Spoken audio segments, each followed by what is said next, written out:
పెద్దిపై రోజురోజుకి అంచనాలు పెరిగిపోతున్నాయి. ఇప్పటికే విడుదలైన టీజర్ 2 పాటలు ఫ్యాన్స్ కి నచ్చేశాయి. పాటలైతే యూట్యూబ్ లో కొత్త రికార్డుల్ని సృష్టించాయి. ఇప్పుడు రామ్ చరణ్ పుట్టినరోజు సందర్భంగా గ్లిమ్స్ విడుదల చేశారు.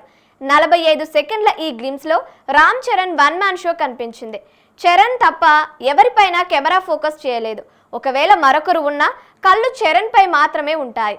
ఎందుకంటే చరణ్ స్క్రీన్ ప్రెజెన్స్ ఆ రేంజ్ లో ఉంది.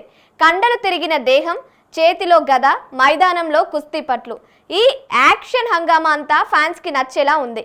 ఇప్పటి వరకు పెద్ది అంటే క్రికెట్టే అనుకున్నారు, కానీ ఇప్పుడు కుస్తీ కూడా వచ్చింది. మైదానంలో చరణ్ కుస్తీ కోసం రంగంలోకి దిగడం, ఆటేనా పొగరు అని చెప్పడం, ఇవన్నీ చరణ్ క్యారెక్టర్ని మరింత ఎలివేట్ చేశాయి. చరణ్ని ఇప్పటి వరకు ఇలా చూడలేదు అభిమానులు. బుచ్చిబాబు చరణ్ని కొత్తగా చూపించడంలో సక్సెస్ అయ్యాడు. పెద్దిలో ఇప్పటి వరకు క్రికెట్, కుస్తీ చూపించారు. అయితే వీటికి మించిన ఆటలెన్నో పెద్దిలో ఉండబోతున్నాయి. అవన్నీ ఒక్కొక్కటిగా రివీల్ చేయబోతున్నారు.